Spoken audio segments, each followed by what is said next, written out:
Once in a while, we grab a steak from a restaurant, and I take half of it to go so I can eat it cold as a snack later.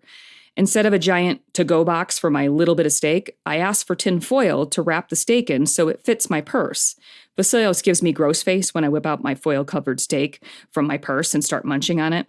Well, then he proceeds to drink one of those store-bought generic shitstorm shakes, so I give him gross face right back.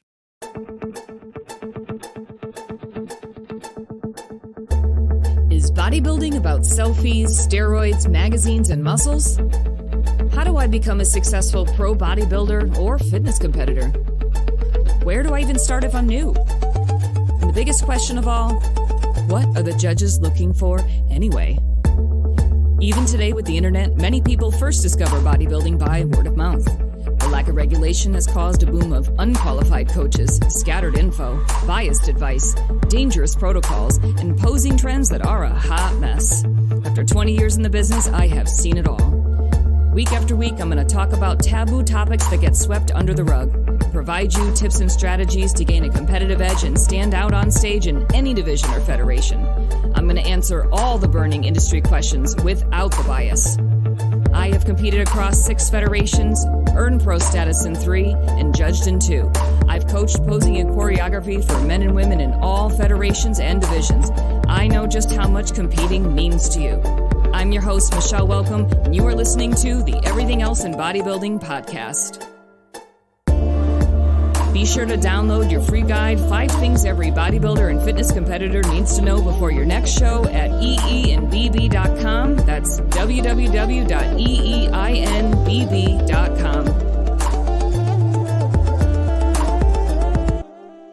We are just about a month into our travels as we take this podcast on tour of the United States. As you might know by now, we are living in our van, so we don't have the luxuries of a refrigerator, a stove, or really much storage at all. We are traveling through multiple time zones and adapting to the various weather conditions as we migrate from place to place around the country.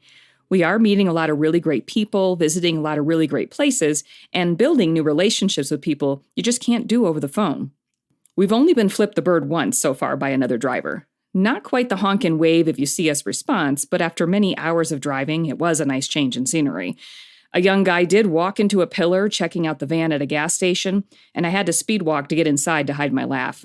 I'm not very good at holding back when things are funny, especially if someone trips. The obnoxious flailing of the arms, the ridiculous fall, I'm done. We did get an honest question from a young guy asking us what the podcast, The Everything Else in Bodybuilding, is about. Vasilios was stuck for a moment, not sure how to respond, but he was great about it and encouraged him to listen to the show. I'm actually talking to you right now from Santa Fe, New Mexico, in a 2-star hotel room I got last minute on the Hotwire app. It feels good to have some space that we can sit down in and kick our feet up. Vasilios has been inspired to write music, so it's been nice to have what I call living room concerts while I work on my computer. We haven't had a good night's sleep in weeks, so it is a real treat to be here. As you can imagine, there is a lot of instability when living in a van and not having simple pleasures. So how do we manage being a bodybuilder during all of this? We've settled into somewhat of a rhythm now with our eating patterns. We both consume a lot of protein, so we supplement with at least 1 meal replacement shake a day, so Vasilios doesn't have to grill our protein on the side of the road more than 1 to 2 times a day. We ran out of those meal replacement shakes that I love, and grabbed a box of some generic chemical shitstorm meal replacements from the grocery store until we can resupply ourselves with the good stuff. The store-bought shakes taste gross and give me heartburn from all the gums and fake thickeners in them, but it's an easy way to get 30 grams of protein in. It does take me forever to drink them, but eventually I get it down. Meal replacement shakes in powder form are good for flying too, because you can bring a shaker cup and a packet of protein with you and just grab an overly priced water bottle from the airport and mix it up during flight. The shakes I drink have 36 grams of protein, 21 grams of carbs, 6 grams of fat, and are loaded with vitamins and minerals. So it's not just a whey protein shake, it's a complete meal replacement. So when traveling, I have 2 of them a day, and that gets me 72 grams of protein. Vasilios sometimes does 3 shakes since he eats over 300 grams of protein a day. Besides the shakes, Vasilios cooks me burgers on our grill every day unless we grab a rotisserie chicken from Whole Foods, or out west, there's a nice small store called Sprouts that I like to get groceries at. Once in a while, we grab a steak from a restaurant, and I take half of it to go so I can eat it cold as a snack later. Instead of a giant to-go box for my little bit of steak, I ask for tin foil to wrap the steak in so it fits my purse. Vasilios gives me gross face when I whip out my foil-covered steak from my purse and start munching on it. Well, then he proceeds to drink one of those store-bought generic shitstorm shakes, so I give him gross face right back. If you're flying somewhere and don't care about eating meat cold like me, you could always get a solid meal at the airport with steak or chicken and take the extra protein with you on the flight, too. Sometimes you get stuck with an airport that only has fast food, so meal replacements and jerky will be your best bet in those situations. If you are flying and in contest prep and need to measure your food extra closely, you can cook your meat ahead of time and freeze it. Frozen meat will keep on a flight, especially if you wrap it in frozen veggies. You can't bring liquids on a flight, but you can bring food, so I use frozen veggies over those freezer packs. Measure your meat out ahead of time, pack them in individually wrapped Ziploc bags, label them, freeze them, and then pack them. Voila. For our carb sources, while we are on tour, Vasilios likes bananas and I like clementines, especially the smaller ones that tend to be sweeter. By the way, they are really easy to bring on flights too.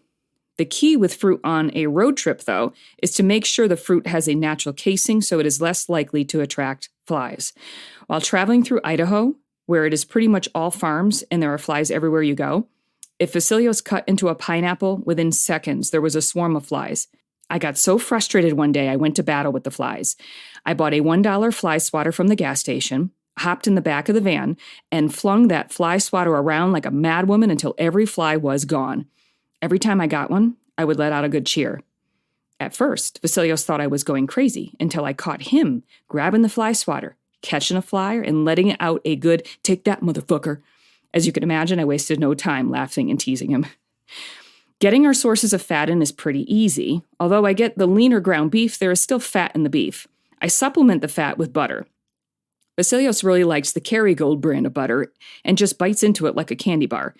He gets a lot more fat and carbs than me, so our challenge is making sure we get his volume of food up every day. For fats, you can do things like almonds and other nuts too, but I'm liking the butter right now because it has barely any carbs and nuts have carbs. So having butter means I get to have more clementines for my carbs. On our long travel days between cities, our go-to protein snack is beef jerky. Beef jerky travels easy and is packed with protein, so it's great for when you are on the run. It's great if you're flying too because you don't have to worry about liquids. It's not easy finding beef jerky that is either tender or not loaded with chemicals. I grabbed an all-natural bag of jerky at a health food store one day, and I had to stop eating the jerky halfway through the bag to let my jaw relax. It was so tired of chewing. Plus, the flavor after a while became pretty pungent too. So I always make sure we have a bag or two of the brand we like on hand. We even found it at Walmart for much cheaper than at a gas station, so we stocked up whenever we get there. As for our workouts, I've been pretty fatigued from driving, lack of sleep, and intermittent sleep. So I've been listening to my body and making sure I get the workout in to sustain my muscle, but I haven't been really training to make gains for quite a few weeks now. My strength is still up and is actually climbing with some exercises, so I know I'm still okay for the time being. Plus, we have been in areas with high elevation, and that has greatly affected our workouts. Man, has it been a challenge to train in high altitude. People say it all the time, but you have to really experience it sometime to know what it's like. We were in Colorado and Utah a week ago where the elevation was around 5,000, and when trying to train, I would get lightheaded with every set. My strength was good, but the cardiovascular component restricted my total output. Right now in Santa Fe, the elevation is over 7,000 feet, so I'm taking more time in between sets to make sure I don't pass out. Even getting up and down from the floor when doing laundry makes me lightheaded. In another day or so, we will be heading to the San Antonio, Texas area, so we will be back to a lower elevation soon. But in the meantime, the goal is to get enough work in to keep up the momentum with my strength and muscle mass. We have a membership at a corporate gym that has a ton of locations around the country, so we have this gym as a fallback to get our workouts in no matter where we are in the country. What's been cool are some of the really cool non-corporate gyms we have stopped at along the way to get our workouts in. We did a couple pop-up mini interviews of the owners at a couple of these cool gyms, and I filmed a bunch of footage of the facilities too. I will be making some YouTube videos of these experiences, so be sure to search my name on YouTube, Michelle Welcome, and find my channel. We spoke with Ken Weber at his facility, the Brickyard in Milwaukee, which is known for its old school machines, and talked with him about the evolution of the gym environment over the past 40 years, since he has owned facilities and competed in bodybuilding since the 1970s. It really was a great interview. You're going to want to hear that. We also did a pop-up interview of Dan Pasholk from Midtown Fitness in Madison, Wisconsin. You might have seen the interview and tour John Meadows did a few years ago when he stopped by the facility. But since then, a lot has changed, and you'll hear about it in the mini interview we did with Dan in his parking lot. The gym has a ton of unique equipment, and I especially loved all the leg machines. One standout for me that I absolutely loved about his gym is his new posing room. Dan built it himself, and there are mirrors from all angles, so you can see your physique from all angles. I filmed the room and the facility, and I will show you on YouTube, so check it out. Again, search my name on YouTube. Dan, by the way, was a really, really nice guy. We even talked with him about doing a pop-up posing clinic for all of his gym members the next time I'm in the area, and he was excited about it. So look out, we might be out that way again next year and doing a clinic with him. Speaking of, you guys, we are still on tour and we'll be in Texas for a bit before heading on over to North Carolina and then New York. Check out our tour dates and locations at EENBB.com and text me 702-637-0091 to schedule a one-on-one in-person posing lesson when we are in your area. You will get film footage and custom drills to do after your session, so you know the things to work on to help you excel at posing. So send me a text and let's connect. In the meantime, let me hold you accountable with your posing practice and jump on my weekly posing practice classes going on right now at weeklyposing.com. Or if you're new and you want to learn how to pose correctly from the start, come to one of my virtual posing clinics at posingpractice.com. I'm signing off for today since it's time to check out of our hotel, but I will be back next week with another interview. The most listened to episode of my podcast so far was episode 7 with Jamie Pinder and all about performance-enhancing drugs. My next interview is with someone who gives the male perspective of performance-enhancing drugs and turns the protocols out there for men and women upside down. He is known for ruffling quite a few feathers because he calls out so-called gurus in our sport. I think you guys are really going to like what he has to say because it's very interesting. And if you get a chance, like, subscribe, and leave a review on iTunes if you're listening there. If you're listening elsewhere, you can't leave a review, but you can share it in fitness groups to spread the word. If you see us on the road, honk and wave, or you can flip us off too. Talk to you guys next week. Ever wonder if you are posing correctly for your division? Learn to Pose is dedicated to taking out the guesswork on how to pose for all categories in bodybuilding. Learn 5 ways you can improve your posing skills in 5 minutes guaranteed at www.learntopose.com. There are free posing tutorials available for the bikini, figure, and men's physique categories, and more on the way for other divisions in bodybuilding. It's free, so go access your free posing tutorial for bikini, figure, or men's physique at learntopose.com.